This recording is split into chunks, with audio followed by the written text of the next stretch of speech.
encounter with the Prophet Muhammad sallallahu alaihi wasallam. We want to talk about the birth of the Prophet Muhammad sallallahu alaihi wasallam. The Prophet sallallahu was born on Monday in the month of Rabiul Awwal in the year of Elephant 570 AD, when his mother Amina was pregnant of him. She said, "I did not find him heavy, and when he emerged, a light emerged with him that light up everything between the east and the west." His father Abdullah died before the Prophet ﷺ was born. His grandfather Abdul Mutalib made a kiko for him with a ram and named him Muhammad, the praised one. The Prophet ﷺ was breastfed for a few days by Tuheba, a free slave of Abdullah, whom Abdullah freed because of the birth of the Prophet ﷺ. Because Abdullah was the uncle to the Prophet Muhammad ﷺ.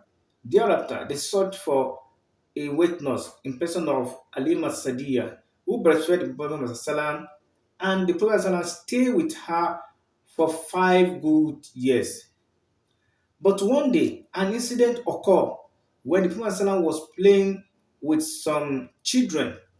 The angel came, they opened the chest of the Prophet ﷺ, removed his heart, and washed it to extract the ego and Satan, and fill it with light, wisdom, kindness, and mercy, and return it to its place.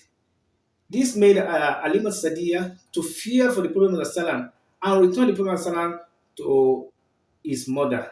When the Prophet ﷺ reached the age of 6, he accompanied his mother to Medina, but on their way coming back to Mecca, his mother died at Al-Abwa, and she was buried there. When the Prophet ﷺ was passing through Al-Abwa on his way to Mecca during the year of conquest, he requested the permission from Allah to visit his mother's grave, and Allah gave him the permission to visit the mother's grave. The Prophet ﷺ wept, and people with him also wept. Then the Prophet ﷺ said, "Visit the grave, for they remind you of death." After the death of his mother, Haima, the slave that he inherited from his father, took care of him. Then his grandfather, Abdul Mutalib, became his guardian and took care of him for 2 years before the grandfather died. When the grandfather died, then handed him over to Abu Talib, who happens to be his uncle.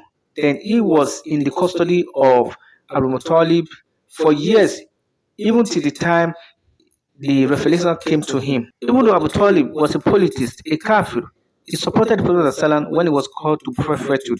He protected the Prophet ﷺ from the enemies who didn't want him to disseminate the message of Allah subhanahu wa ta'ala. Because of this, Allah subhanahu wa ta'ala has lightened his punishment, as was mentioned in Hadith.